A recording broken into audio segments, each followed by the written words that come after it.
So good morning, everyone, and welcome to this session on the politics of expertise. I'm Nicola Marks. I'm from the University of Wollongong, and I would like to pay my respects to the traditional owners of the lands on which the University of Wollongong sits, which is the Dharawal, Yuin and Wadi Wadi land, and in particular pay my respects to elders past, present and emerging, and note that these lands have not ever been ceded. I am speaking to you today from the unceded lands of the people of Bundjalung Nation, and I would also like to pay my respects to their elders past, present and emerging. So we have a very exciting set of 3 papers today with about 30 minutes for each paper, 20 minutes for the presentation, 10 minutes for discussions. And so our first presenter today is Dr. Adam Lucas, who, as we know, I think is President and Treasurer of ARPS and Senior Lecturer in Science and Technology Studies at the University of Wollongong. His research focuses on the history and sociology of early modern and pre-modern machine technology, as well as contemporary climate change and energy policy. He is also a series editor of Brill's Technology and Change in History book series and a founding member of Academics for Public Universities. And if you're interested in that, do check it out, because there are lots of things going wrong with our university system at the moment. So Adam, please, when you're ready. Thank you, Nicola. And I'd like to acknowledge traditional custodians of the land from which I'm speaking today, which is the Wadi Wadi people of the Dharawal Nation here in Lake Illawarra. So to begin, we're all familiar with, oh, I should share my screen. That might be a good idea, mightn't it? And go to the slideshow. Is that working? Here we are. So we're all familiar with the lack of regulation and transparency relating to political donations, lobbying and jobs for the boys in Australia.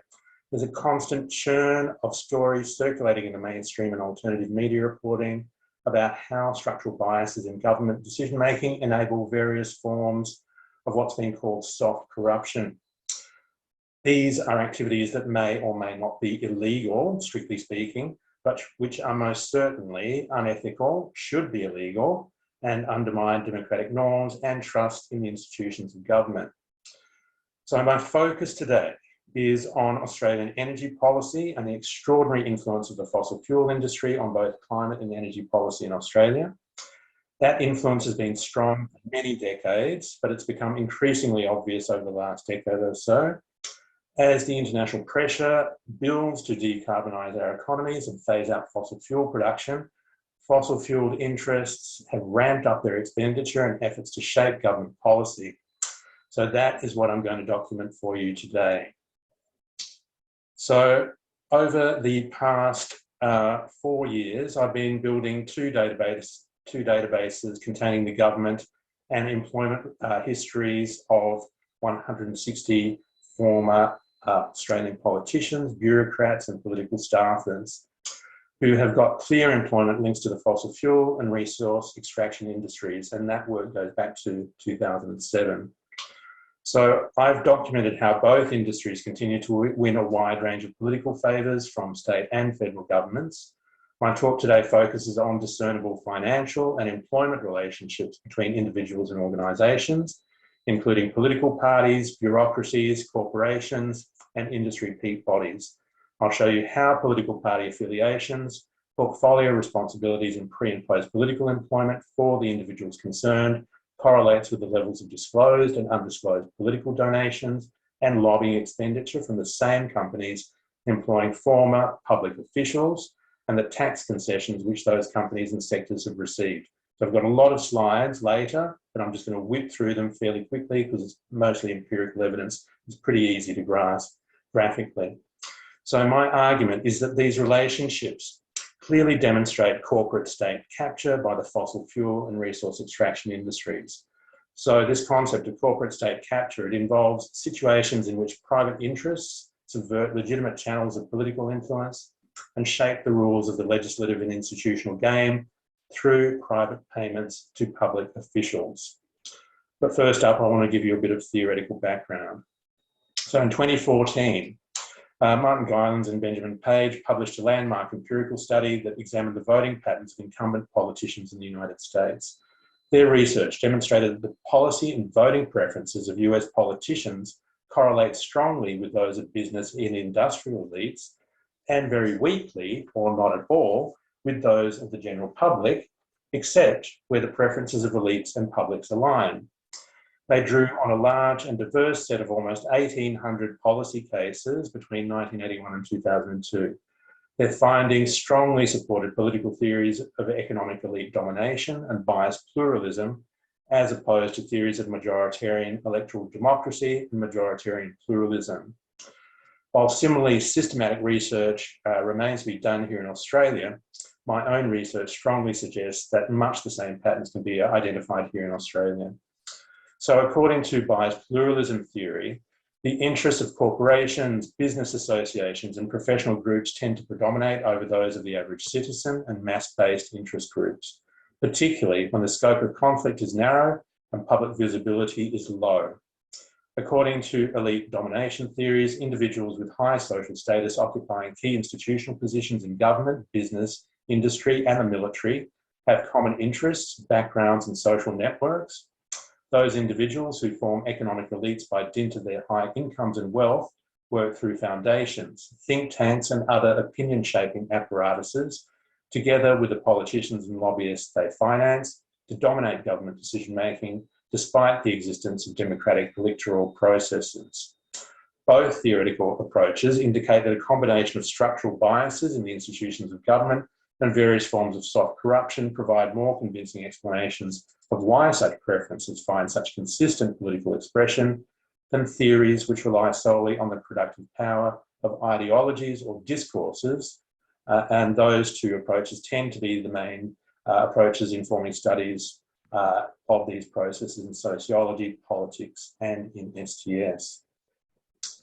So an overarching framework for conceptualising the political economy of contemporary capitalist societies and their dependence on fossil energy, which can accommodate theories of economic elite domination and biased pluralism, is Jonathan Nitzan and Shimshon Bickler's capitalist power theory, or CAP. CAP is able to explain why the governments of nation states habitually favour the interests of global corporations in their efforts to make and control markets.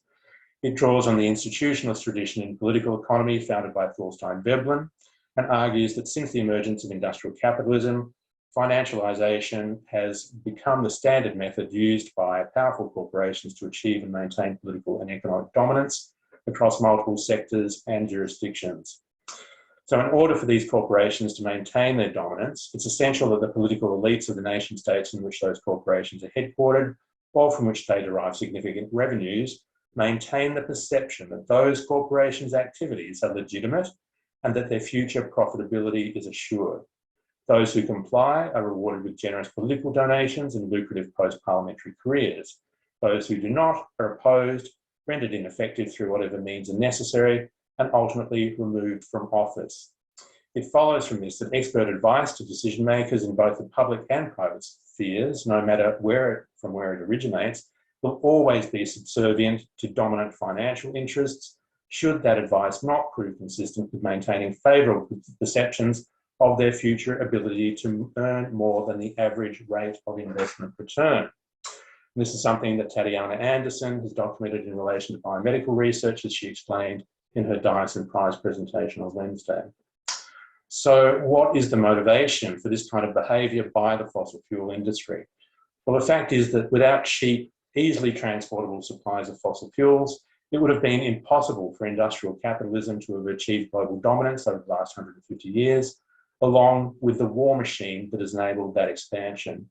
It would also have been impossible for our economies and populations to have grown exponentially since the mid-1800s. The expansion of fossil fuels as the predominant energy source is essential to the global expansion of corporate power and the geopolitical dominance of those countries in which the wealthiest corporations are headquartered. A handful of public and private corporations dominate the oil, coal and gas sectors and electricity supply in most of our countries. Here in Australia, more than 80% of the fossil fuel and resource sectors are controlled by foreign-owned companies, most of which are headquartered in the US. These companies and their peak bodies have been instrumental in sowing the seeds of doubt and confusion regarding human forcing of the climate. So since the late 1980s, a multi-scalar network of interest coalitions consisting most prominently of transnational firms in the fossil fuel, mining, transport, automotive and metals processing sectors have been largely successful in shaping many governments' decision-making processes via lobbying and political donations. They've simultaneously sought to favourably influence public opinion using advertising, sponsorships, front groups and think tanks. These activities have become so pervasive with regard to climate change and energy politics in the United States, they've been dubbed the climate change counter-movement. So this movement began in the US and has been most influential in English-speaking countries with large fossil fuel reserves, that is obviously the US, Canada and Australia. And despite their public rhetoric, the companies and peak bodies involved are determined to undermine efforts at decarbonisation, including sabotaging any international, national or regional efforts to introduce policies and programs that will hasten this process, as we've just seen in Glasgow COP26. The facts are that fossil fuel use is responsible for roughly 60% of historic greenhouse gas emissions and more than 65% of current emissions. Those corporations with significant investments in the extraction, distribution and consumption of fossil fuels have a strong financial and political incentive to undermine global efforts to reduce the carbon intensity of the energy sector.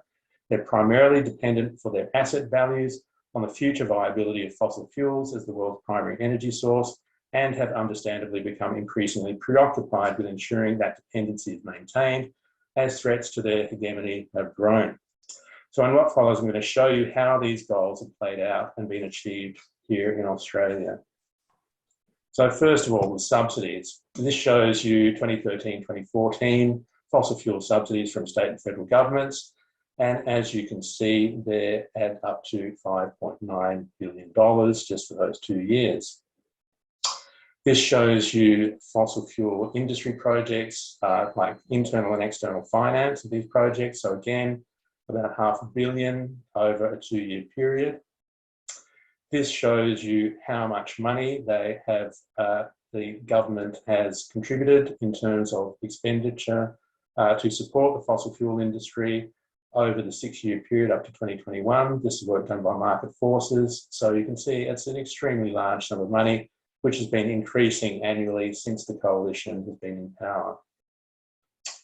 So this shows you work that is based on the database that I've been compiling. So this shows you the political affiliations of 38 current and former ALP and coalition politicians who've got employment links to the fossil fuel industry.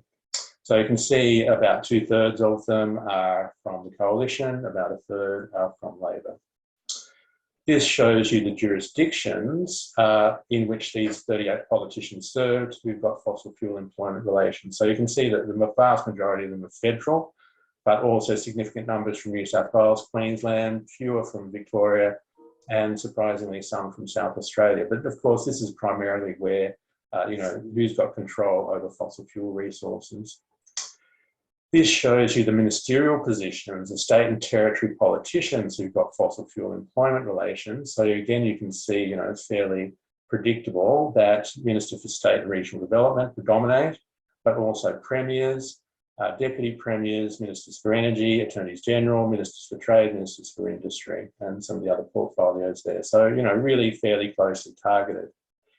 This shows you the ministerial positions of the federal politicians who've got fossil fuel employment relations. So predictably, Minister for Resources, for Energy, often they're folded together, and industry likewise, but also Minister for Defence. Obviously, the defence industry is heavily reliant on oil and fossil fuels, but also you can see Assistant Treasurer's Minister for Trade figured predominantly.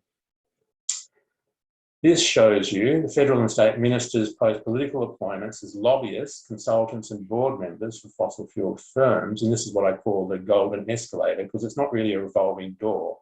These people go from these post-political careers into careers as lobbyists, consultants or as board members. So you can see a lot of them as board members, but also lobbyists.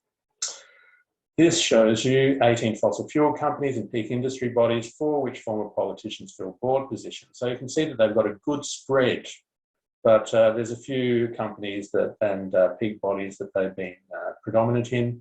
Woodside, as you can see, Whitehaven Coal, Guildford Coal, got strong connections to the coalition, and Arpia crosses both coalition and Labor. This shows you the political party allegiances of almost 120 ministerial staffers and senior bureaucrats who've been employed by fossil fuel firms and peak industry bodies. So again, you can see that it's predominantly coalition politicians. About a third of these people couldn't determine what their political party affiliations were. And basically how I assessed this was if they had some official position within any of these parties when they've served as staffers or bureaucrats. This shows you the jurisdictions in which about 60 coalition political staffers and senior bureaucrats served who've got employment links to the fossil fuel industry. And again, fairly predictable in that it's federal, but also New South Wales and Queensland, which obviously have got the biggest fossil fuel reserves. This shows you likewise the Labor political staffers and the jurisdictions in which they served. And again, pretty predictable, New South Wales, Queensland and federal. So, lobbying and lobbyists for the fossil fuel and resource industries. So there's estimates of lobbying expenditure by these peak bodies and advocacy groups just for a single year, 400 to 700 million. Michael West, the investigative journalist, he's looked at 20 major business lobbies and that they spent $2 billion on lobbying between 2014 and 2017. And that accords with what Cameron Murray and Paul Frieders have found in Game of Mates, which I recommend everybody read. Another study by US economists found that 65% of Australia's billionaires owe their wealth to political favours, as opposed to about 1% in the United States and the UK. So this is work that Hannah Orby did for the Australia Institute, showing the top revenue of peak mining industry bodies over that roughly 8 or 9 year period. So you can see that there was a peak around the 2011-2012 election when Abbott won.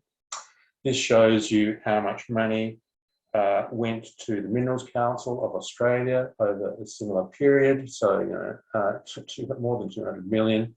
The others, significant amounts of money as well. So this has all been spent on lobbying. In terms of the lobbying register, there were about 570 lobbyists working in Canberra, at the end of the first COVID year. In the previous year, there'd been 884 working for 279 firms on behalf of, for 3,700 clients. But the actual number, because the lobbyist register is so flawed, is about 2,400. And that's more than 10 lobbyists for each of the current members of federal parliament. So you can see just how influential they are. So these are 9 lobbying firms that have energy interests and the former politicians in their employ. So again, you can see, there's a few of these companies predominate over the others. This shows you lobbying firms and consultants and the former political staffers and senior bureaucrats whom they worked for. So blue is coalition linked, red is ALP linked. So you can see some of these companies are predominantly or exclusively coalition or Labor companies, but there's a lot of them, as you can see. And these are ones that had links to, I think this is about these are staffers, I think. I can't see the top of my own slides here. So again, you can see there's a few companies predominate over the others. This is a Gephi map that I made, the social network map showing the number of individuals and their linkages for these various companies. So the size of the circles represents the strength of the connections. So you can see that AGL, Santos, Arpia, Queensland Gas Company dominate in this gas industry network. And, if you have any doubts about Santos's influence, you probably would have all been familiar with this. This was COP26, that Santos was given prominence there in the Australia booth. This shows you the peak industry network and some of the main bodies involved. So again, the size of the circles gives you an indication of the strength of the connections and the number of people involved. So again, you can see, Liberals are prominent, but ALP also, and the number of companies which featured in that previous slide. And this is just a kind of a little bit of a detail. So showing Campbell Newman, the former LNP Premier of Queensland, Martin Ferguson, Ian Macfarlane, both federal ministers for Labor and the Coalition respectively, and their links to these companies in purple and pink bodies and the individuals involved. So lastly, moving on to political donations. So we know that almost 2/3 of the major party do not reveal the sources of their donations, and that's been about $1 billion over 20 years. So a really large amount of money.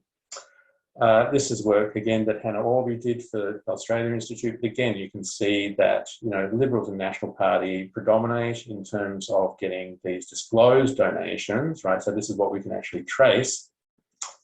And Hannah's also shown how the peaks in this expenditure correlates with particular political events, including elections.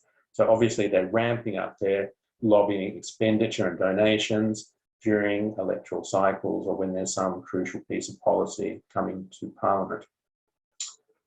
So this shows you the top fossil fuel donors to Nats, Labor and Liberals. So again, you can see in most cases, the Coalition or Liberal Party predominating, but in some cases it is Labor, in the case of Chevron, Origin Energy, Horizon, for example.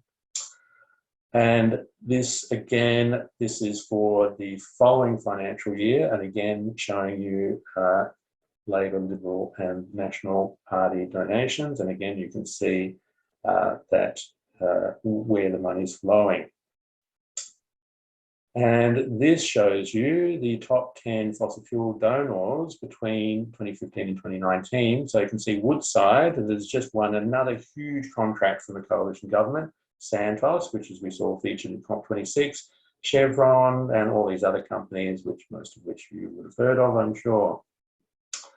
And this chart makes it very clear that the gas industry is favouring the ALP, the coal industry is favouring the coalition. So just to try to finish up fairly quickly, Australia's GDP in 2019-20 was almost $2 trillion. The fossil fuel industry contributed about 6% of GDP and 30% of all export revenue. The total export revenue over that 15-year period, you can see there in yellow. I won't dwell on this because I'm running out of time, but this graphically represents how that revenue, export revenue, has ramped up significantly. So particularly from gas that you can see in light blue, but also from coal. So, this is part of the reluctance of why these political parties won't make these changes. And you can see here the top 15 corporations in terms of greenhouse gas emissions. Again, lots of companies that you would be familiar with, some that you possibly wouldn't be. But I've shown how these companies, the top 10 emitters, in terms of their income tax paid, that you can see there in red, 5% of their total revenue being paid, and these were the best of them. These are the worst of them. And you can see 0.007% of their total revenue expenditure, and a number of them just paying no income tax at all. We also know that from work that Callum Foote has done for Michael West, that in terms of royalties paid, they actually get paid more in subsidies than they pay out in royalties. So in terms of, the amount of money that they should be contributing to state coffers, this is only a rough estimate, but it adds up to about $256 to $644 billion in terms of subsidies and externalities over that 10-year period. So a massive amount of money, as much as almost, 1/3 of Australia's annual GDP. So I'm going to stop there and we'll open up questions. But, obviously there are lots of things that need to be done around these issues, but I think I need to stop. So I'm going to do that and I'll stop sharing. Okay, fantastic. Thank you very much, Adam, for a very illuminating, if depressing, talk. I've seen versions of it and it's nice to see that nothing is changing, right? So So just who would like to open up with the first question?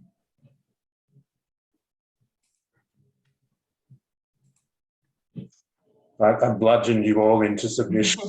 And well, Wendy's agreeing in the chat there that it's quite depressing. Yeah, and it is really helpful to see it all mapped out there.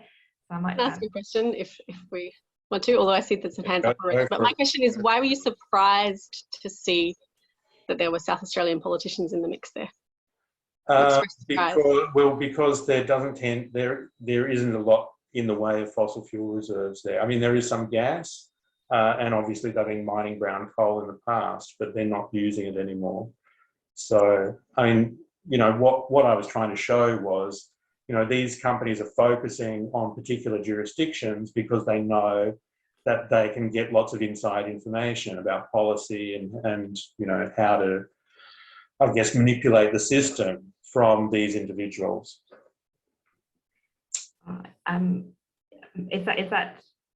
that not surprise you then, Kobe? I was just interested to hear Adam express an emotion about a specific thing that was related to where I was. So I was like, oh, mention that. Thank you. Martin, did you still have a question? I think you put your hand down. Are you right? Okay, Matthew and then Ian. Hey, so thanks very much. And apologies, my camera is not working. So between the papers, I might log in and log it back out again so that it picks up my camera. Adam, great paper. Great to see this kind of outlaid so clearly. And what I guess strikes me as interesting is how cheap our politicians are. I mean, the donations were like not huge. And I mean, do we need to up our game here and you know, just be a bit more picky with how much we accept from our politicians? Well, definitely on the picky side. But remember, 2/3 of that money, we don't know where it comes from. So if it's it's been $1 billion over 20 years, you can bet that a lot of that money's come from the fossil fuel and resource extraction industries. But we just don't know because they have all these different ways of hiding where the money has come from. Mm. So I guess the substantive question I wanted to ask you was about how to configure the kind of analysis that you've done with the other side of the extractive industries, which is labour relations in particular. So as you know, mining and extractive industries have been key sites for the configuration of Australian labour politics in many different kind of forms. And I wonder if there's a way of triangulating these dynamics that you're picking out here with the questions around labour. Labour in a Marxian sense rather than in a party political sense. Right. Do you mean the unions and those people who are working in those industries? Is that what you mean, Matt? I guess so. I mean, my general sense is that there are these really long-term currents in Australian politics, and extraction is one and labour is the other. Yeah. And you know, at heart, you know, Australian politics seems to be a negotiation between the two. Yeah. Well, obviously, the unions who are involved they've got a solid voting bloc within Labor, and you can see that they've had a big influence on Labor Party policy over a lot of this stuff. You know, like in the 2019 election, when Shorten would not come out strongly to say anything critical about the coal industry, for example, and seem to be a fence sitting on a lot of this stuff, and they continue to do to this day. So I think, there's a strong case to be made to delve much deeper into the labour relations, as you say. Okay, thanks, Adam. Thanks. Ian? Okay, well, my question's related to that one is, we're constantly told we need the mining industry or these industries because of the employment they generate. My impression is that they don't generate much employment at all. Mining is essentially high capital, low labour industry. Just how many people are there in it? And, frankly, apart from the unions, are there that many votes? No and no. So there's about 30,000 people directly work in the coal mining industry at the end of 2019. Now, I believe that the peak of resource extraction industry personnel was about 200,000 people. But of course, these people are concentrated in certain electorates which are swinging electorates, where you've got marginal seats. And so, we saw what happened in Queensland in 2019 with all the scaremongering that happened around resource extraction there. It led to Labor losing the election because all the money that Clive Palmer pumped in to, flipping people's votes there. So, yeah, I mean, that's just a fact. And I think that's why we're not seeing any strong statements, even from people within the left of the Labor Party, about any of this stuff. And of course, some of them have got, strong electoral constituency connections to those people, like, what we saw with Joel Fitzgibbon and, him flipping on this recently. Yeah. Okay, can I take Tatiana and then Alexander's questions together so that we can move on to the next presentation? Yeah, sorry. This may not be all new for Australian, but I'm just wondering, this was wonderful quantitative data, and I was wondering if you sort of superimposed with some qualitative data, meaning quotes from interviews or public statements about, which could be like about jobs, but maybe also about the severity of climate crisis. Would you get the relationship that would very neatly map onto the, the size of the donations? Yeah, yeah, I think so, Tatiana. But other colleagues have done this work.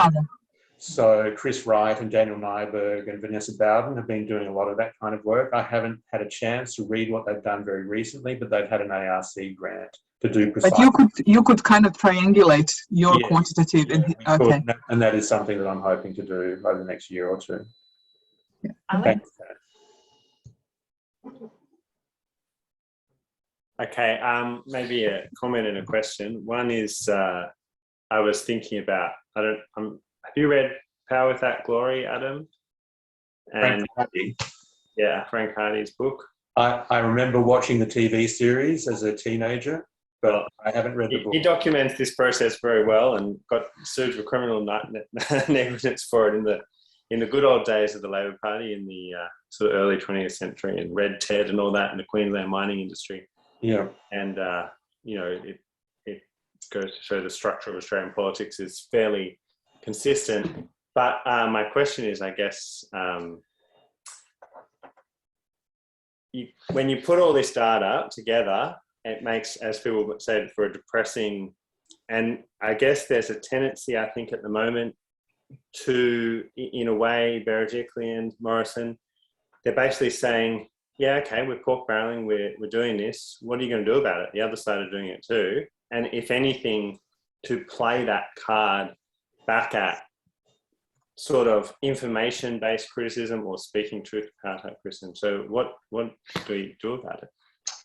I think we need to focus on the fact that, democratic institutions are being undermined by this. It's also undermining trust in government and traditional institutions that we've relied on for, holding power to account. And also, one of the things that I haven't been able to talk about here is the fact that the coalition has cut funding to all of these bodies that are supposed to hold them and the powerful to account. So, we can have the best legislation in the world and even really good institutions for holding these things to account. But if they're understaffed and don't have the budgets to do the kind of investigative work that they need, I mean, this is what these powerful people know. I mean, this is happening in the finance industry, it's happening in pharmaceuticals, it's happening, in agribusiness, every area that we can possibly imagine. These elites have basically hollowed out institutions that would hold them to account. So we need to strengthen these institutions. I mean, obviously we need a federal ICAC, and this is playing out as we speak in federal parliament now. So I think, there's obviously a strong appetite amongst the Australian public for reform. So we need to really focus on the kinds of things that do need to be reformed and so that we can hold these people to account, because they're just out of control at the moment and they can do pretty much whatever they like, which is frankly appalling. And it should appall all of us, I think. I think we are move on to our final presentation for this morning, which is by Darren Durant, who is senior lecturer in STS at the University of Melbourne, and he has published widely on the problem of integrating expert and citizen input into deliberation and governance, as well as on energy politics. His recent work includes the book Expert and the Will of the People 2020, and a series of book chapters on how not to ignore experts, experts within democracies and post-truth. So Darren will be talking today, asking us, are pandemic experts control freaks? So over to you, Darren, when you're ready. Thanks. I'll just screen share. This works. Oh, is there a screen to see there? Yes. Okay. All right. Just start. I'm coming to you from Moonee Ponds, traditional lands of the Wurundjeri people of the Kulin Nation. And one interesting thing about that respectful acknowledgement is that part of my talk today probably won't be respectful towards some of my subjects.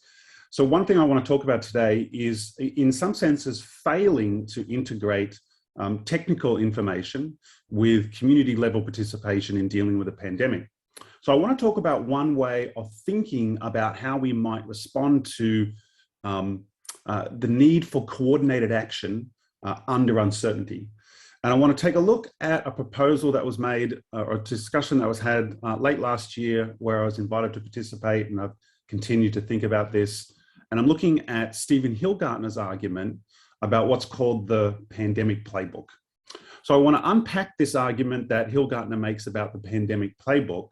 And part of what I want to establish is that it's a really bad piece of theory, and also that if we follow the logic of this bad piece of theory, we'll end up with no real way of thinking about how we could integrate technical information and community understandings in responding to the need for coordinated action despite complexity, despite uncertainty, and the need for inclusivity.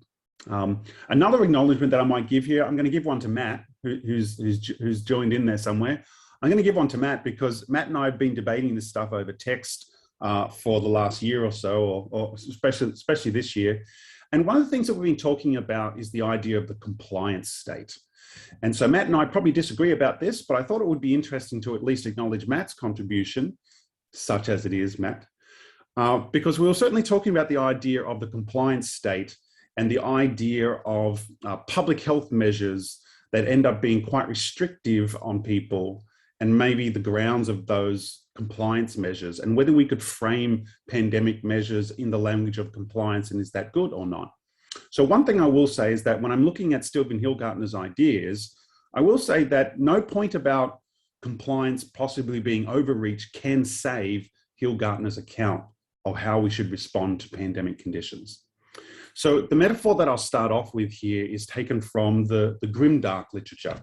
So if anyone knows grimdark literature, this is from things like the online game, Warhammer 40,000. And in this, you get this idea, I've got a quote there, in the grim darkness of the future, there is only war. And what I want to argue is that the notion of experts that scholars like Hillgartner, and it's very representative, unfortunately, of a big strand within SDS, that the notion of experts that you see, to me, is a notion of grim experts. Right? That as soon as you wield in experts, you're doing some kind of oppressive thing.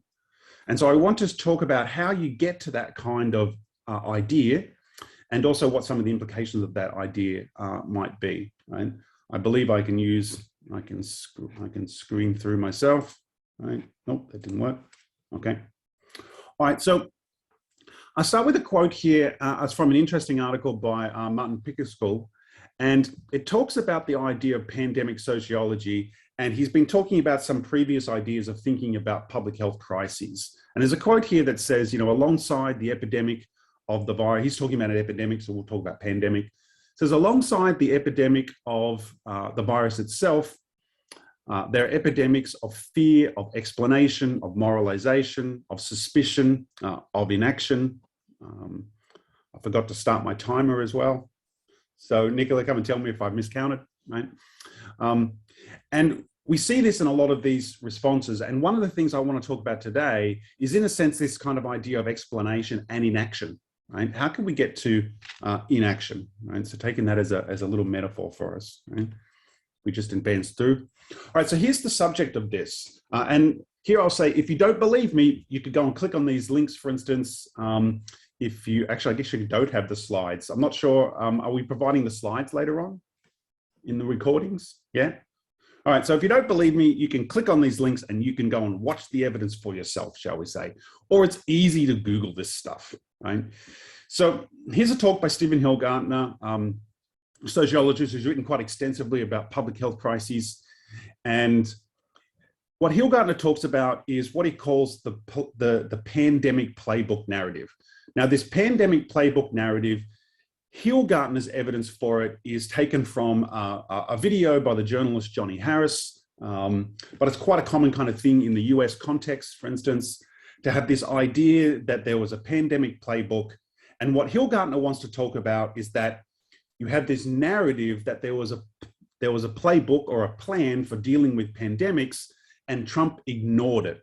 Now, for a caveat, there's no sense in which Hill Gardner is trying to defend Trump whatsoever, right? There are lots of personal remarks in the talk where Hill Gardner says what we all know, that Trump was an idiot, et cetera, et cetera. So nothing about this is Hill Gardner trying to defend Trump, but Hill Gardner wants to attack the idea that there was a plan and that the reason why the US response to the pandemic was so poor was because Trump ignored the plan. Right? We'll move to the next slide.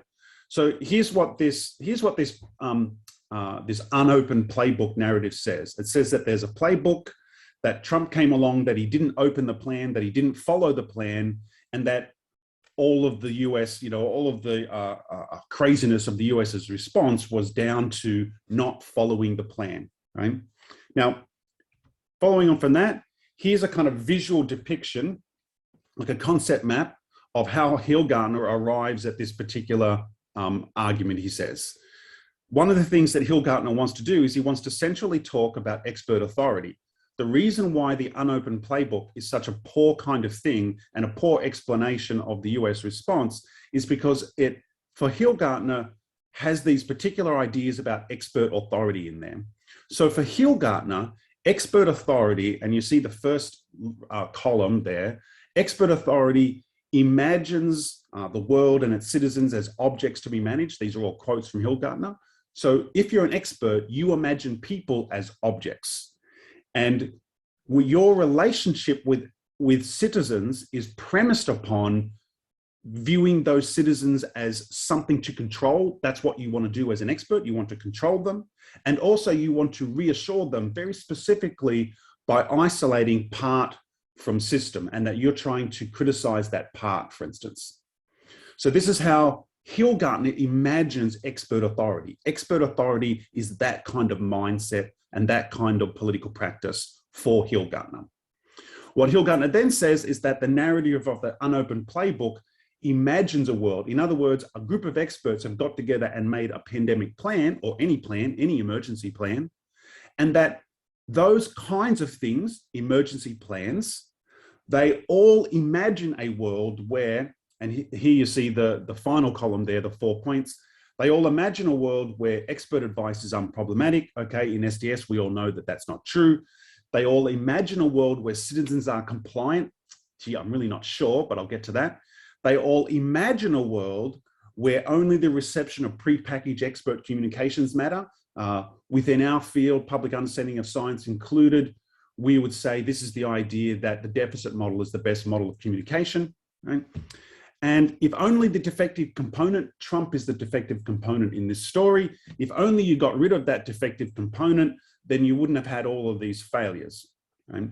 So this is Hill Gardner's way of imagining what expert authority is and what expert authority does. So this slide here, slide 6, Hill Gardner has a place in the talk where he says that the question he wants to ask is, what do experts' claims do to the world? And he specifically talks about this as flipping the script. He says, I want to flip the script. I want to ask what expert claims do to the world. I'm going to flip that script. So when I flip that script, I say, what does Hill Gardner's very tendentious vision of expert authority do in the world? Because I want to imagine about how those kinds of claims as made by Hill Gardner how do they actually land in our actual world? So I don't know what world Hilgartner is living in, but I want to wonder, what do those claims about expert authority that he makes, how do they land in the actual world that we live in? So to do that, I want to run through how Hilgartner makes this claim about expert authority in the pandemic. How does he try and make it stick? So what's his evidence? Well, a big part of his evidence comes from, as you see here in slide 7, work in emergency theory. So what Hilgartner explicitly does is he cites Charles Perrow's normal accident theory.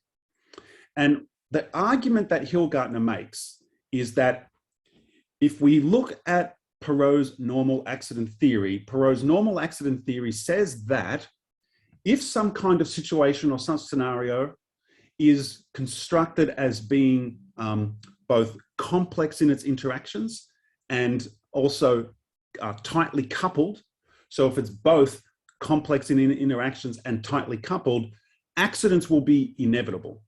And the inevitability here means that you don't know when the disaster will occur, and you don't know the exact form in which the disaster will take place and the exact way in which it will come to pass, but you know it will occur, right?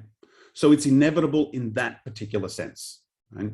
Now, what Hilgartner wants to say is that the pandemic can be thought of as a normal accident. It was inevitable, right? There's a problem with this particular argument, though. The problem with this particular argument is that it's a really bad version of normal accident theory.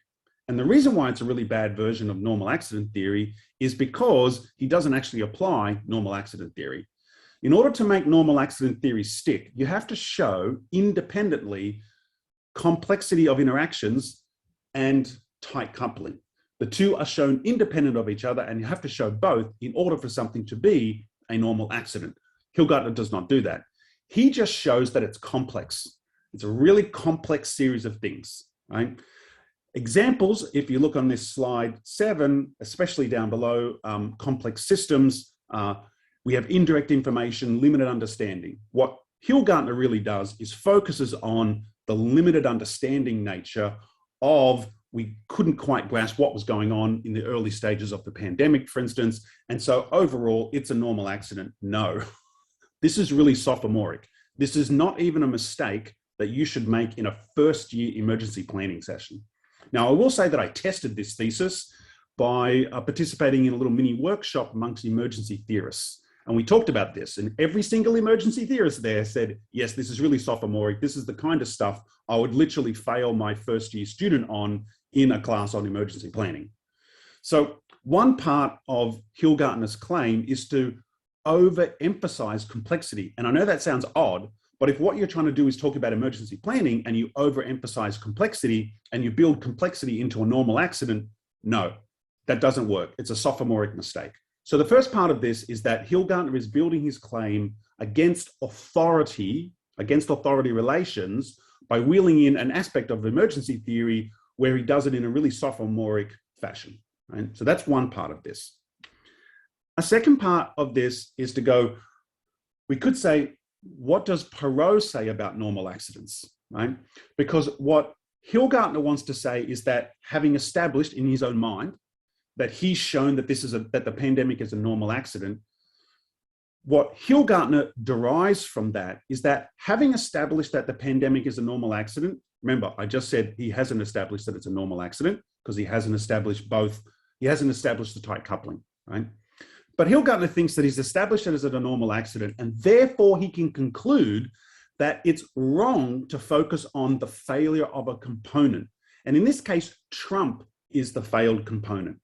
So Hilgartner says, no, we're not really doing sophisticated accounts of blame or accountability if you focus on a component, because this is a system thing. So it's wrong to focus on Trump as a component because that misses the system effects. Now, if you'd shown that a particular thing was a normal accident, then it would be correct to then conclude that you shouldn't focus on a component. But remember, he has not shown that it's a normal accident.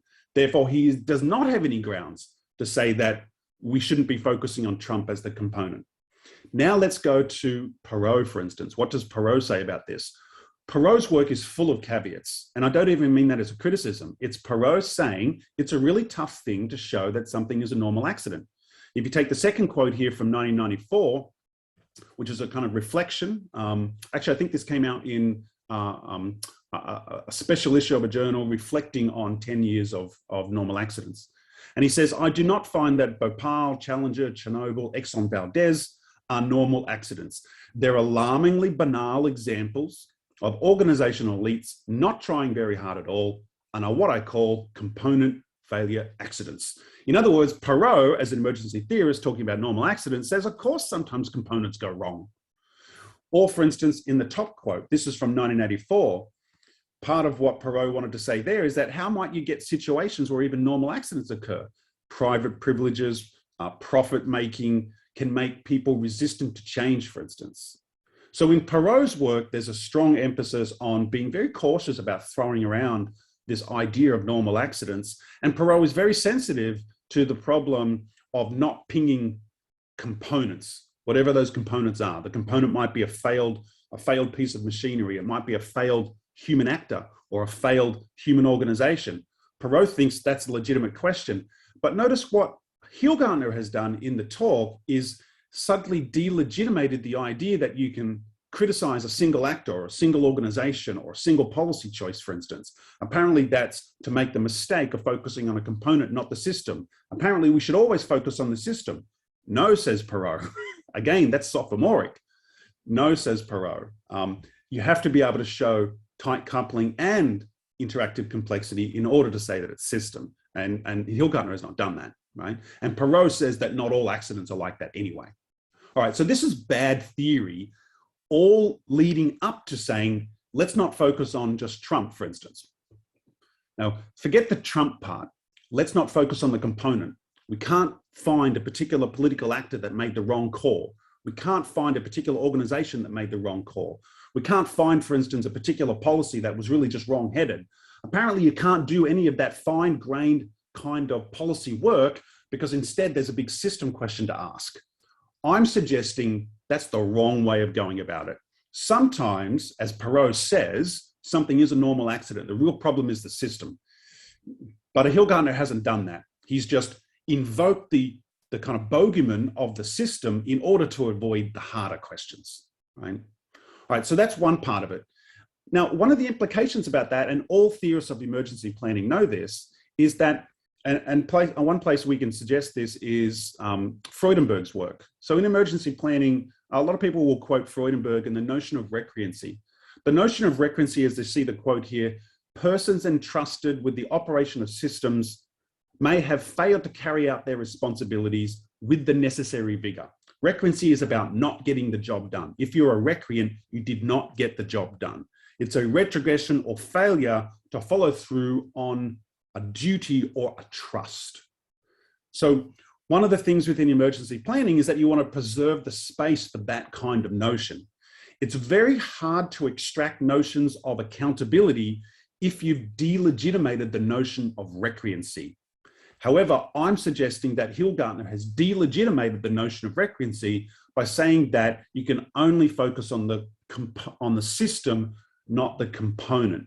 Part of the notion of recreancy is finding localized places where there may have been a failure of duty or a failure of trust or not getting the job done, right? That necessitates a notion of components can go wrong.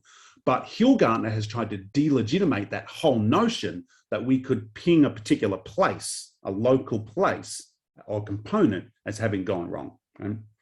The other part. 2 minutes left. Pardon? 2 minutes left. Really?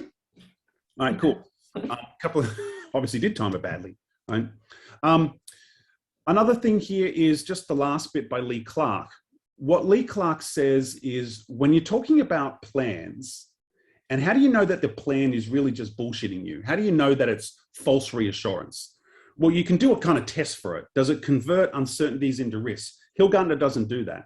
When you actually go to the pandemic playbook that Hilgartner is talking to, when Lee Clark says, how do you know that a plan is actually realistic? That plan had all the components that Lee Clark was talking about. All right, so Hilgartner is way off here. So what are some of the implications of that, right? So a few concluding remarks, and these ones are probably disrespectful, so I apologize in advance, right? One is the notion of authority itself has no real theoretical grounding that Hillgartner comes up with. The short story here is that there is a lot of work that shows if you presuppose that authority relations and autonomy trade off against each other, that as long as you have authority, you cannot have autonomy, which is the argument that Hillgartner is prosecuting. You just don't know what either authority relations are or autonomy is. So there's a bunch of work that would go there, including my own. So that's one mistake. A second mistake is I'm going to suggest that Hillgartner's approach really just has swallowed the neoliberal Kool-Aid. And I know there's a lot of discussion about what neoliberalism is. And of course, it's a broad church. Of course, it's fractured and internally divisive, right? But there's some elements there to what neoliberalism is, which Hillgartner's approach to expert authority replicates. And if you look at the conditions C, D, E, and F, Hillgartner's approach replicates all of them. It replicates this idea that if it's complex, you can't really plan. It replicates the idea that we have to limit the political role of non-economic elites. It replicates the very late stages of neoliberalism of setting elites against the masses, and it replicates a very late stage of neoliberalism of cultivating suspicion about intellectual elites. And so when I said I want to flip the script before, what happens when you use this notion of authority and where does it land in our contemporary world? That's the world that it lands in. So if you're not defending against that, I'm suggesting, what are you actually doing? The last slide here is a kind of a brief aside. Once you've got this notion of authority relations as violating your autonomy, and once you've got this notion that intellectual elites are to be distrusted as thinking that you should be controlled and you're an object, once you've got that, you've got very little protection against shoddy work. And unfortunately, the example I use here is Brian Martin, former professor of mine when I was an undergraduate way back in the 1700s, but nevertheless, Brian published something in Social Epistemology Review and Reply Collective, which really could have been written by Craig Kelly and Gerard Rennick. So how do you publish that? You publish that because you've got a notion of expert authority that Hillgartner shares. You've got no protection against the abuses of the idea of authority as being naturally oppressive, right? Anyway, I'll finish there because I probably ran out of time, and we'll take questions. I'll stop the screen share if I can. Great, thank you. Thank you, Darren, for that. That was very interesting. And I'd like to hear more of some things, but then we have maybe some hands up and some questions. Who would like to ask Darren a question? Alexander, yeah.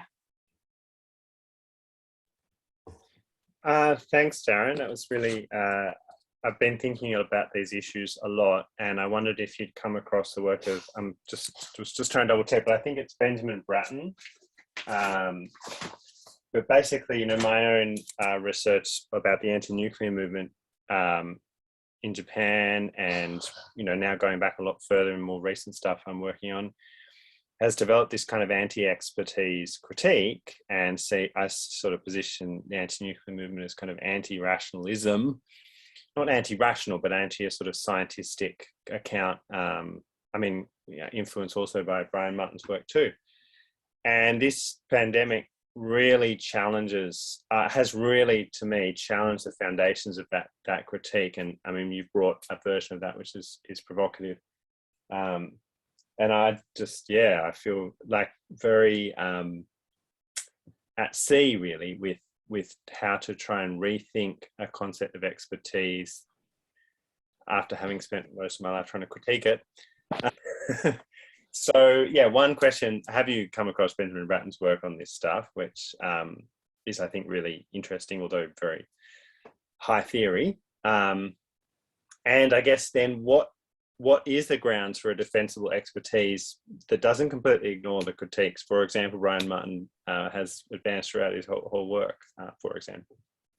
Yeah, the answer to the second part is probably broad and would break the bounds here. the answer to the first part, no. If you can shoot me the Benjamin Bratton, some reference to that would be interesting. I mean, I myself am anti-nuclear, and I myself have published anti-nuclear things. And I find that when I do it, for instance, I mean, the example that I would use, I'm sure, Alexander, you're familiar with this, is something like the World Nuclear Industry Status Reports, right? Here's a number of, it's a multidisciplinary team of physicists, nuclear engineers, economists, political theorists, comparative relations, experts. It's full of experts, in other words, who are all producing anti-nuclear stuff every single year. A huge report, 500-page report every single year. I rely on it every single year. So it's interesting to think that the only grounds against, if that's Bratton's thesis, that the only grounds against nuclear would be, to make you an anti-expert, right? Because I'm anti-nuclear by being pro-expert. So I'm interested in how he gets to that thesis, for instance, how you would get there. But I do, I myself wasn't really challenged by, the pandemic hitting. I mean, obviously challenged by the pandemic itself, but I wasn't challenged by the notion that there were public health experts out there that I might want to listen to, right? Because I've always experienced that kind of schism in my own work, where there are some experts that I'm like, no, you're bought and sold. The kind of experts that, work for the Minerals Council that Adam is talking about.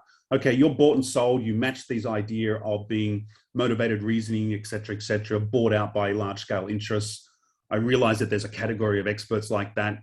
And then I realize that there's something else out there. And there's some other way that we have of assessing integrity and expertise, for instance, and independence. So I always realize that experts go across the spectrum.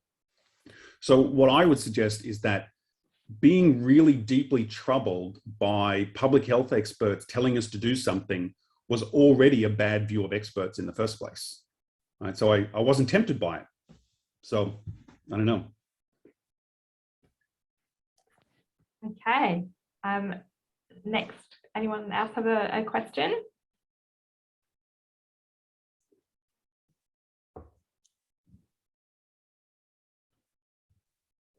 Matthew, I guess, go ahead. Oh no, Matt, if you want to go first, go for it.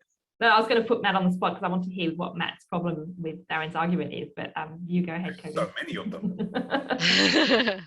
I guess to link the thing that I kind of posited as an alternative society in which technology could mediate this alternative immune response through, breast milk and things, which didn't end up being related really to what Darren was talking about, but is in relation to that sense of how, how we connect and how we're mediated. And, part of the mediating thing of this pandemic has been how now we're all through Zoom, right?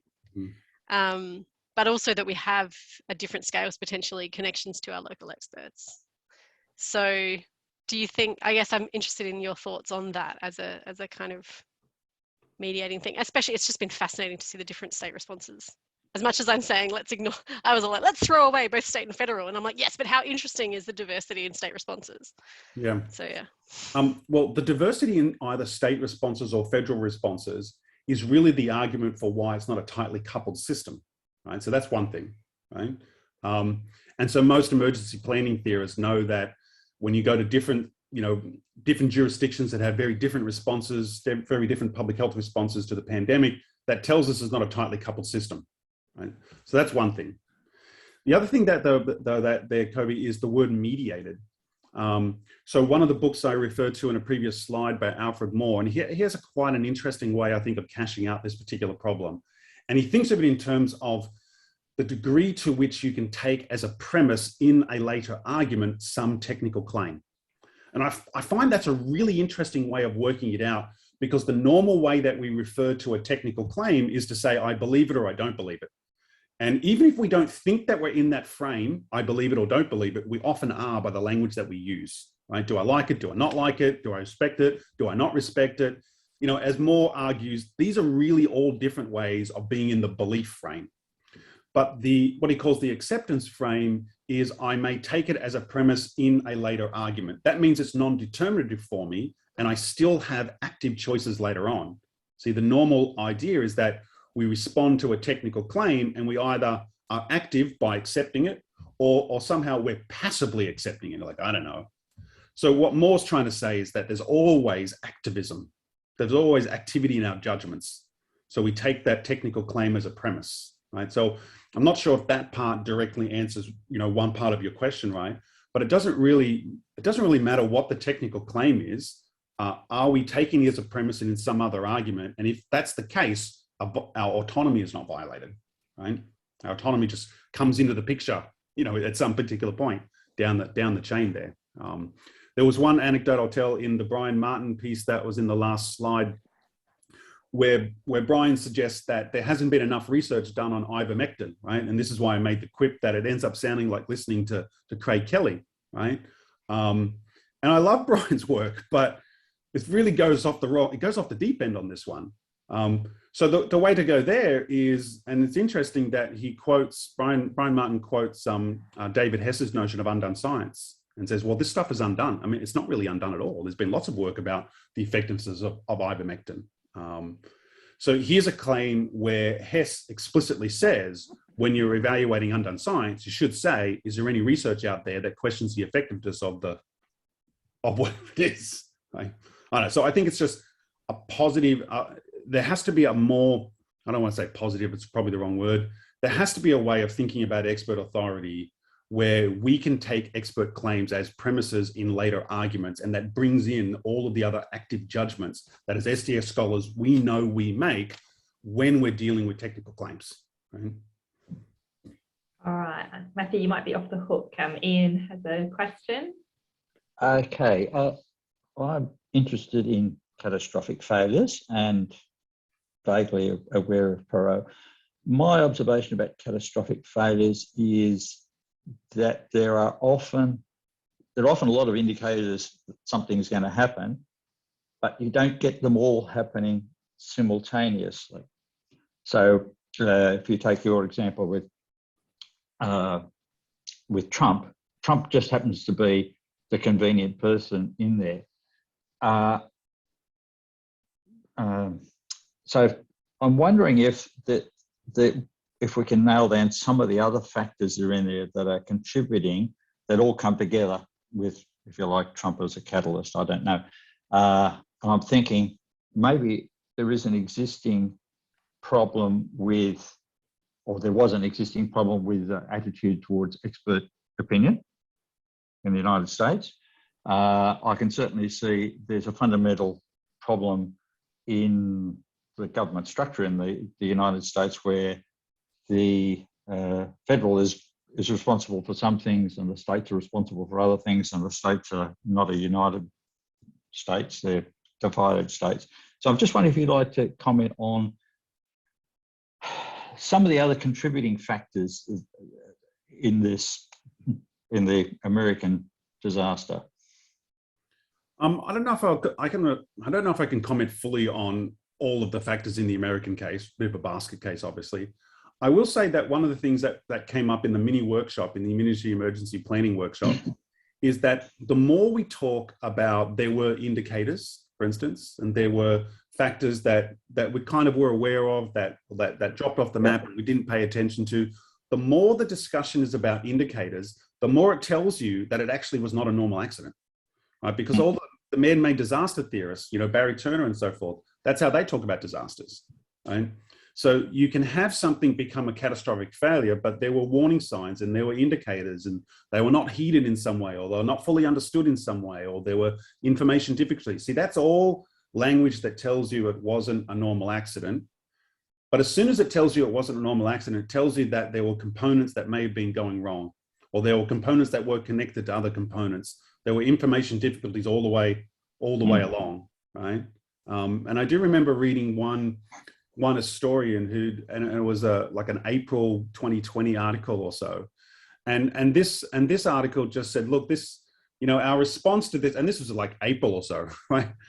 April, May 2020, and it was already saying, our response to the pandemic in the US, right? It was already arguing that the US response to the pandemic was essentially a shit show, because there'd been so much understanding of the potential for pandemics to happen, and yet nothing had really been done about supply chains, for instance, or nothing had really really been done about these measures. They'd all sat there. For my purposes, I worry that we're replicating that stage all over again, right? I mean, especially down in Victoria, for instance, where the whole idea of planning for an emergency, right? Even to get up a parliamentary bill that would help us plan, you know, if one eventuated again, you know, is apparently being delegitimated. So I worry that we're right back at the start again, right? We haven't learned a single thing. Well, we're going to have another pandemic judged on recent history, probably within the next 10 years. Mm-hmm. Yeah, so I'm not sure if that answers that question, but no, that's yeah. Thank you. It'll do. All of the indicators that we will probably drop the ball. Now we just have more indicators that will again drop the ball. Yep. Matt, you have a question for Darren. Thanks, Nicola. Thanks, Darren. And Darren did call me out, so I'm tempted to rehearse some of the discussions we've been having offline. And so I guess my ungenerous response would go something like this. So Darren, you spent 20 minutes telling us that a talk by Steve Hillgartner is a little bit loose in its citations. Great. So what do we do with that? The slightly more generous response would be, okay, so STS people should be cautious when they cite systems theory. Great. I mean, I concur with that, and I think STS people probably shouldn't be citing normal accident theory to start with, and should be really cautious in how they interact with systems theory, generally speaking. But, you know, what else do we take from that? So the perhaps more generous response would be, I mean, I'm reminded of Wynn's rationality in the ritual, right? So there's always at least two things going on at once, right? There's the mobilization of expertise in the context of the articulated problem, and the multiple forms of work that are entailed in resuscitating and defending expertise in the context of critique. And that seems to be going on in multiple ways in the current context, right? So it's not that it's people in STS are anti-expert, but we are pro exploring the often implicit and tacit commitments that are made in the context of the mobilization of expertise, right? So what's happening in Australia at the same, so what I mean by that is that the terminology here is literally a sporting metaphor. It's a playbook, right? And the playbook metaphor obscures lots and lots of things, right? And what's happening in Australia at the same time is a set of arguments about why Australia should have a CDC, precisely as an encapsulation of public health expertise, which has been an argument within public health for many, many years, as a kind of argument about how to organise expertise in the context of these sort of issues. So the idea that we wouldn't want to look really carefully at what the kind of, you know, implied commitments are in the mobilisation and consolidation of expertise in the context of a pandemic strikes me as a little bit odd. So it's not about being anti the CDC, but it is about saying what are the tacit values that inform the idea of a playbook. Do I get to respond to that one? Yeah. It's an interesting language about generous, right? Because I would say that we don't need to be generous about it. So if I'll take an example from Hillgartner, right? When Hillgartner talked about the pandemic playbook, he did a very specific thing. He stripped out all of the things that you just talked about, Matt. So when you actually went and looked at the pandemic playbook, and one of the interesting things is that in the video, again, you can go and verify this for yourself if you don't trust me. In the video itself that Hillgartner is talking about, they specifically quote things like, so Hillgartner has said something like, this playbook is committed to really bad communication with publics, just deficit model stuff. In the video itself, they highlight the communication strategy, and the communication strategy was not deficit model. The communication strategy, if you go to Public Understanding of Science, was much closer to a contextual model, right? So it wasn't even the thing. So here's Hillgartner, he strips out all of that focus on the implicit assumptions, the tacit assumptions, the questions that are being asked, the framing that's in there. He strips all of that out to turn authority relations into an oppressive thing. So the language of generosity becomes really inapplicable when you're so boneheaded that that's how you see authority relations. Now, what I'm suggesting is that when that's what you do with authority relations, you have no defense later on when someone says on the streets of Melbourne in a protest, all the public health experts are Nazis, they're trying to oppress me. You've got no defense. So what I'm trying to suggest here is that generosity is the wrong frame. It's so boneheaded, it doesn't deserve to have a place. And yet, that language is out there all of the time. That language of authority relations as somehow oppressive is right out there. And what I'm going to suggest is that it massively undermines any ability to have coordinated action under uncertainty, which is, of course, what we're all facing. Right?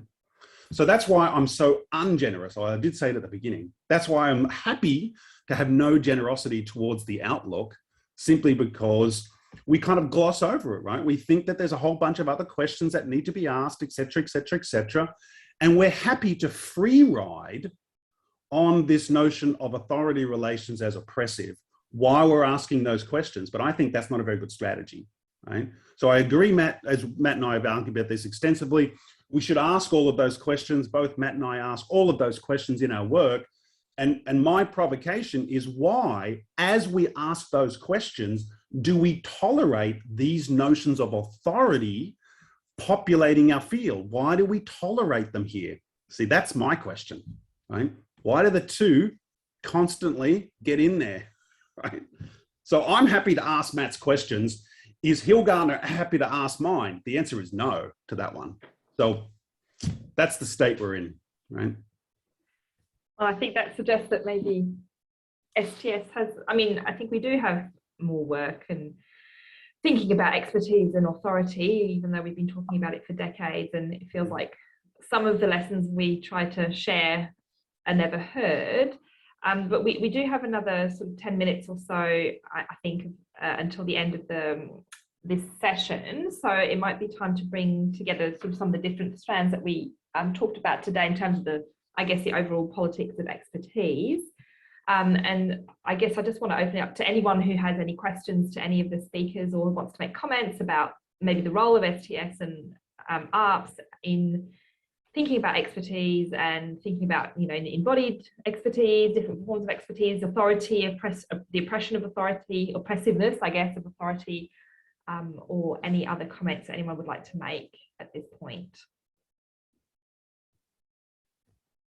I guess linking what I was talking about, I guess, to this a bit, as well as some of the conversations we were having yesterday afternoon, is that notion of, you know, choosing the authorities that we acknowledge and how that shapes the perpetuation of particular types of discourse, and how that then potentially influences, you know, the type of socio-technical societies that we are in. Yeah, and in terms of, you know, giving voice to, or in unearthing kind of texts or historical positions that are perpetuating some of these, are we actually perpetuating it ourselves? And that's a thing we were talking about a bit yesterday in the workshop that ran across the day, which is why I think it's relevant to raise again today in this kind of different forum. But of course, then the flip side is, well, we don't want to ignore them and then have them rise, I guess, dangerously. So I'm recognizing the flip side of that in raising it as a thing to discuss potentially. Yeah, absolutely.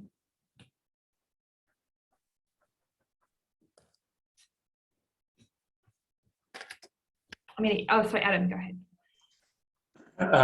Sorry, I would just like to raise this issue. I mean, what happens? Just going back to my own slides. Sorry about that. I just wanted to raise the issue of the selective use of expertise by various elites. And particularly, this is something that I don't know if any of you heard me speak on the Science Show a couple of weeks ago about this in relation to the UN Framework Convention on Climate Change, the IPCC, the framing of expertise within those two institutions is really critically focused on natural scientists with a smattering of social scientists, mostly economists, a couple of anthropologists, a couple of philosophers, but, you know, opening up the whole debate and discussion about climate change, climate forcing, what our responses should be to these clearly does need to incorporate much broader notions of expertise. And yet we have these kind of really institutional structures pretty much set in stone, which seem to not be responsive to any of these kinds of criticisms that are coming out of STS, out of politics, out of sociology, anthropology, lots of other disciplines, and yet we don't seem to be able to get any traction on pushing for institutional reform around these various issues. So I'm just putting that out as a provocation and see what other people think or have to say about that. Yeah, I think it is absolutely. interesting and related, particularly in that sense of, to relate to some other sessions in the conference, that kind of sense of platforming and deplatforming, and who's being platformed by, I guess, intergovernmental climate change governance forums, and how that's reinforcing some norms. I mean, I think everybody here knows about what happened to the COP in terms of Santos. And was it Santos specifically, one of the companies kind of being there and then not being there? And I think so. It's very relevant for Australia across a lot of areas right now. Josh, Josh has got his hands up. Yeah.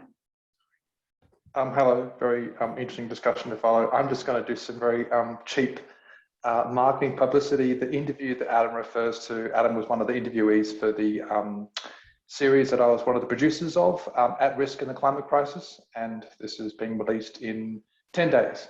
So just a shout out, thank you Adam for your interview, and that's the series, and I think it will probably be of interest hopefully to a lot of ARPS peoples. Thanks.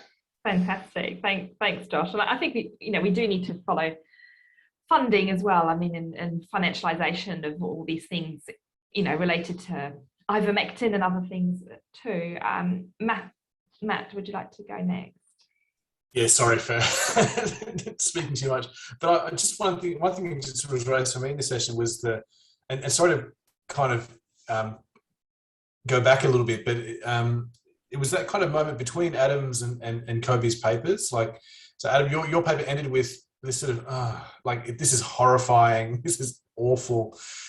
And then Kobe's paper was very much centered on another form of expertise, right? A very differently located, differently organized and embodied sensibility about expertise. And of course, these are different articulations of expertise which ARP sensibility takes us to. And I guess what I'm trying to think about is what do we do with that after the moment of the we're all screwed kind of moment. And Kobe, I guess one response is to remain committed to pluralism and to seeing the promotion of pluralism as an outcome, or as a particular kind of endpoint or goal of kind of an ARP sensibility. And then in by way of evidence for that, I mean, COP26 was lots of different things, but knowing some people that are involved in the Australian chapter writing, sort of groups, there's actually a huge degree of really critical scholarship that's increasingly part of the IPCC and all that sort of stuff, particularly feminist geographers, actually. And I'm wondering the degree to which we need to be also following some of those trajectories as well, so that we're not, in a sense, reproducing all the time this idea that the big story. There are also lots of other stories too at the same time. Sorry, massive ramble. No, but I think, entanglements, holding on to the diversity, pluralities is a lot of what is at the center of a lot of people's work here. So it's certainly something that we, need to grapple with it, but how you get some versions of that recognized in different settings is a complex issue as well, I think. Darren, did you want to respond, I think? Oh yeah, I was just wanted to take up Kobe's comment about the platforming and the example that even though it might be extending that metaphor, but the example that popped into my head was the trajectory of Nick Coatsworth, right? So at first Coatsworth is this kind of stable version of scientific knowledge coming out across the airwaves. Calm down, it's okay. We've kind of got our fingers on this and we know what's happening, for instance. And then as Coatsworth clearly tries to get pre-selection in some Liberal seat somewhere, you start seeing the value judgments there of Coatsworth, right? And so part of Coatsworth publications are about this non-precautionary standpoint, for instance, right? And so anyone who does environmental anything could have seen that Coatsworth was clearly against precautionary politics, right? And the interesting thing I found about that is that, of course, within SES, we would all say that it's really important when we're thinking about expert judgment to think about the value judgments that will be underlying those expert judgments. But of course, you know, and so a point that would support Matt is that we didn't ask that question about Coatsworth early on, and then later on we did ask that question, and then our judgments changed, or most people's judgments probably changed about Coatsworth to see the non-precautionary stance. So it was just interesting. The more that we knew about that, expert, the more questions that we asked about that expert, right? His platform became a very different kind of beast over time. Yeah, that's interesting. And that actually makes me think of what's happened in Sweden, I think, in the last 48 hours. I don't know, there's probably developments that I'm not sure about, but that the first, am I talking Sweden is the right country, that the first female prime minister was elected and then promptly resigned based on the assemblage of policies that led to her being in a position of having a budget that she didn't want to implement. So yeah, in terms of who seeks power and then who gains power, but then chooses to then potentially refuse. And in relation to platforming in Australia, where we have very real situations in which people are choosing to be silent because of, for example, defamation laws, which touches across several domains that ARPS is involved with. So where I think there's an element of Australia being unique, particularly in regards to things like the public sphere. And yesterday, Tatiana was trying to kind of situate some stuff in this kind of Asia-Pacific settler colonial context of both kind of, or arguably three, you know, English, French, American empire, you know, I wouldn't go so far as to say post-colonial context. So I think that being aware of that positionality and ourselves within that is really important in terms of how we analyze these things and compare them to things like, to me, ivermectin is a very American imported concern. And just to talk about multi-species assemblages, I found it quite fascinating how some horse owners on social media actually kind of left social media because their ownership of horses and their relation to their horses and horse products became problematized in a way they'd never considered before, and so they left to commune with their horses. So I feel like there's some really interesting outcomes in terms of people considering how they relate to other organisms, both good, such as companion animals, and bad, such as viruses, that have come out of this year. Kobe, can you just elaborate on that issue about the horses and horse owners? I haven't heard anything about this. Sorry. I feel like there's a whole part of the internet that's people sharing pictures of pets and being harmed about sharing pictures of pets, and arguably the same with wildness, you know, and horses are one of those things that, you know, there's people here who know a lot more about kind of domestication and labor amongst species and stuff.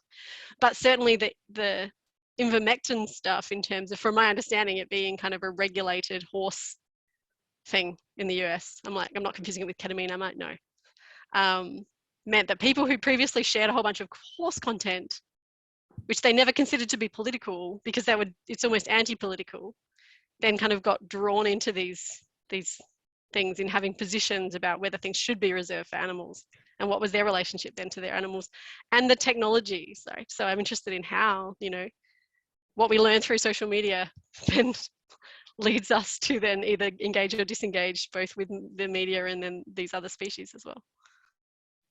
And certainly, you know, the virus as a species that we then engage with differently in terms of containing ourselves or trying to be septic, to use a term from day one of this conference, is interesting as well. Thanks. All right. Well, we're we're at the end of the session. So thanks everyone. The AGM is at 1:30 if you can join, and thanks for your questions, and thanks again to the presentations. Bye everyone. Thanks, Nicola. Thank you so much, Nicola. Bye. Thanks Adam and Thanks, Darren everyone. and everyone who asked questions and contributed. Thank you. Bye.